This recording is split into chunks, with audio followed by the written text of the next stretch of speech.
bit of trepidation coming into AFL X week 1 with the players, or? Yeah, we're excited. I mean, there's a fair element of the unknown going in. We've got no idea whether we picked the squad that suits the game. We've had a few sort of practice hit-outs, and we've got the ground marked out at Arden Street here. But we think it's a really exciting concept. And that's not to say we think it's going to be a raging success or otherwise, but certainly from North Melbourne's perspective, we think it's a really good idea to trial it. And we're more than willing to put some of our really good players out there and see how they go. And hopefully it's a great product, and if it's not, I think we haven't lost anything. Is it the right time of year? Given that, has it impacted at all on you preparing for round 1? Not in the slightest. Yep. We play, like a lot of clubs, a lot of small-sided games in the pre-season anyway, and so AFL X as a concept is not too different to that. But you know, we've planned for it. We think the right number of JLT games is about 2, so I think the AFL have structured it as best as possible. How are you feeling generally about through the off-season, and how are you feeling at the season? Yeah, look, I think the main challenge of the pre-season is to get enough work and load into your players, number 1, to keep them fit and healthy, number 2, and then to implement some of the improvements you want to make as a team. And we think we've been able to do those 3 things fairly well, but as is the case in February, you're never really sure until you can test yourself against genuine opposition. So we'll get our first taste of that on Friday night, and then the following Saturday in Hobart against Melbourne. Really tough year for the skipper last year. Is he on track for round 1? How's his pre-season feel? Yeah, he's had a particularly good post-Christmas period. He did a lot of preparation without doing a lot of full training prior to Christmas, but he's come back from the Christmas break in great shape, and you know, he's ready to play any time. So we're just working with him now to get him in absolutely perfect shape for round 1, and how we structure that we're not quite sure yet. But he won't play AFL X on Friday, but we expect him to be absolutely right for JLT 1. Mason Wood just can't take a trick. Yeah, but in terms of injuries, it's on the absolute minor end. I mean, it's a tiny crack in his thumb which he could probably play with, but you know, we think we might have him available for JLT 1, but we certainly just won't take any risks with him.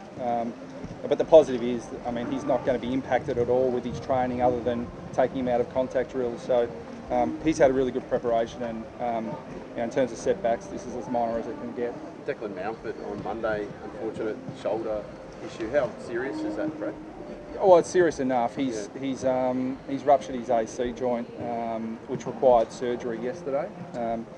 The surgeon's report is that the surgery was a raging success, and we think we're reticent to put a hard and fast time frame, but fair to say he won't play in the next month, but he'll be available, you know, pretty soon after that. So really disappointing for him because he's had a great pre-season, and we were looking forward to seeing him in the JLT, but we don't think he'll be too far off round 1. The last couple of years have had their challenges. Are you feeling refreshed personally? Youth always brings exuberance and excitement. There's the sense of the unknown in terms of what these guys can do, but I've got a lot of faith and confidence in what our recruiters have been able to bring into the club and what our list management team have done. And there are some other players who have been around for a couple of years who are probably over the hump in terms of their development and ready to show what they can do at senior level. David, how exciting about Friday night, and also the AFL standalone team. How's that going to change the North Melbourne Footy Club? Oh, we think it's going to be hugely beneficial for us to have full control over your VFL list, and that's not speaking disparagingly about what we've had in the past, but just to have full control and really teach our concepts right through the list is going to make a big difference, we believe. So that's super exciting for us to be able to put that in place, and been a lot of hard work by the club behind the scenes to make that successful and put it into place. So yeah, we're really looking forward to that alignment. Has it reached a point where you really have to have a standalone AFL test for both of you? I think it's going to be hugely beneficial.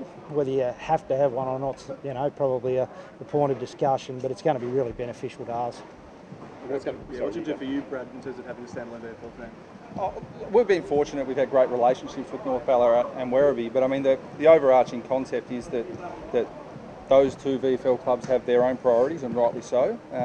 whereas we are now able to coach our philosophy all the way through our playing list. So it's something we've been aspiring to for a long time, to have our own VFL team, and now we've got it. We just think it's going to make a huge difference in terms of coaching the same consistent message. Have you got an issue with the AFL crackdown on runners in JLT, which could then flow on to? Is it going to impact on you? Is it got a firm view on that? I don't. Our runner probably does. He's more fatigued than anyone at half time, including all the players. But look, I think ideally we want as few people on the ground as possible, other than the 36 players, obviously, acknowledging that we don't get timeouts and we don't get opportunities to get messages out to the players very often. So, again, the JLT series is the perfect time to trial all these things, and whatever the AFL want to trial, we're generally supportive of. And just on your squad, what can you tell us about obviously a difficult makeup? You've got some guys coming back from injury, you've got guys playing in different roles. Tell us about that. Oh, well, I'll let Dave talk about Luke Davies' Uniac to start with. It's exciting. Yeah, it's going to be really exciting to see Luke step out on Friday night. Obviously a very talented young player, but we're really excited about what he brings to the table, and he's the highest draft pick that this club's had for a long time. So, as Brad touched on before, the youthful part of the group now is really exciting for the whole lot of us. We're going to get an opportunity to see Gordon Narrier step out on Friday night, who's an extremely exciting player. But on top of that, we're going to see Paul Ahern for the first time, who no one's seen basically for 2 years. So those players are going to bring a different look to our group, and certainly a different aspect to the way we play. But that's all going to be very exciting come Friday night. There's a long way between now and round one, but is Luke a chance, do you think, that on what he's shown over the summer, to potentially step straight in and play in round one? That's probably more of a question for Brad, that one. But, No, I think everyone's a chance. Everyone's a chance. What do you reckon, Brad? He's taking the perfect assistant coaching role, passing the buck there. So it's look, he's performed admirably through the pre-season, but while we've got a very young and inexperienced list, we think it's a fairly even list as well. So there are a lot of players who'll be pushing for opportunity, and we'll use the JLT and AFL X program to help us with selection there. But we certainly liked what we've seen so far, but we're also aware that we can put far too much expectation on these 18-year-olds at times. So he'll get his opportunity through to 18, but we're just expecting him to develop and play to our system as best he can. What about Ahern, Brad? Yeah, he's got some capability. There's no doubt about that. I think that the first thing for him is just to get through games. He played in an intra-club, looked really good. But I mean, when you're coming off 2 knee reconstructions and haven't played in 2 years, I'll probably put Ben Jacobs in that category too. You haven't played in 2 years, you just want to get through games early on. So he'll get opportunity, and if he gets through those games, then he's going to be right in the mix. At the other end of the scale, how's Todd Goldstein's pre-season been for a couple of, by his standards, in different teams? Yeah, he's a really proud footballer, and he's been All-Australian, so he holds himself to a very high standard, and he was really disappointed with last year. And he's a better competitor than to give himself an alibi for that poor season. So he's really looking forward to putting into practice what he's worked on through the pre-season, and all signs are positive at the moment, but talk's cheap at this time of year. With Madge potentially playing down back, can you see the big three sort of maybe even playing together at stages, more than stages of this main season? Oh, potentially. I mean, we really want to give Majak an opportunity to play a position that he can make his own, rather than being a backup ruckman or a second or third forward, and really only able to cement a spot in the side if another really good player is injured. So we're certainly going to give Majak that opportunity, and he's really excited about it. He's performed really well, but still got a lot to learn. So we've got some pretty high hopes, but we're also understanding he's never played the position before. Is it a bit of a different mindset heading into this year? I mean, you've been there or thereabouts in years past with premiership ambitions, but you're going down a youthful path, which does have its challenges. I mean, is that a different mindset for you? Oh, it's only different in terms of I describe it as a bit more of a factory floor coach now, trying to teach and educate. Probably back to when I first started as a senior coach.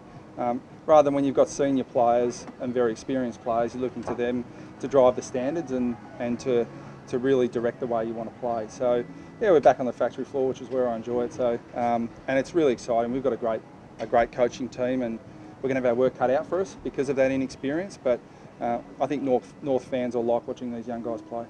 your club's got a strong connection in Tasmania. What are your thoughts on what the goings on in Tasmanian footy of late? Oh, look, I think that's probably best left to Carolina to talk about, you know, Tassie and the way that's structured up. But what I will say is that we love going to Hobart. Blundstone Arena has become a fantastic venue for us. And as a football department and as a coaching department, we're really looking forward to playing an integral role in the development of grassroots footy, both in the women's league and also in the men's. So our coaching team is right on board with that, and it's really important that the club's unified in that direction, and we'll help Tasmanian footy grow as best we can. Do you think for the younger and more inexperienced players that the AFLX would be a good kind of transition into the AFL competition, especially for the ones that haven't necessarily played AFL before? Yeah, I think so. It depends a little bit on the opposition too. You know, it can either be really exciting or a little bit demoralising if some of the other really good experienced players get a hold of them. But no, we think it's going to be exciting. We can't tell exactly how it's going to look on TV and to the fans, but you know, to any naysayers, all I would say is let's try it. You know, I think clubs have got to really embrace what the AFL are trying to do, and I don't think it's interrupted our pre-season at all. We're fully behind the concept, and you know, if it's a raging success, then clubs have got to play a really important role in that. So, you know, we're right behind it, and hopefully the fans get out and watch it and experience something different. Such a quick one about Waity. You've named him, and I mean, how's his pre-season gone? How many games can you expect to get out of him this year? Oh, it depends who you ask. Waity wants to play everyone, yeah. And he's, you know, it's a strange thing to say about someone of his age, but he really feels, and I agree with him, that his best footy's ahead of him. And he's played some high level footy in the past. But look, we'll probably manage his pre-season games to a certain extent, but. Now, I think the AFL X game will suit him.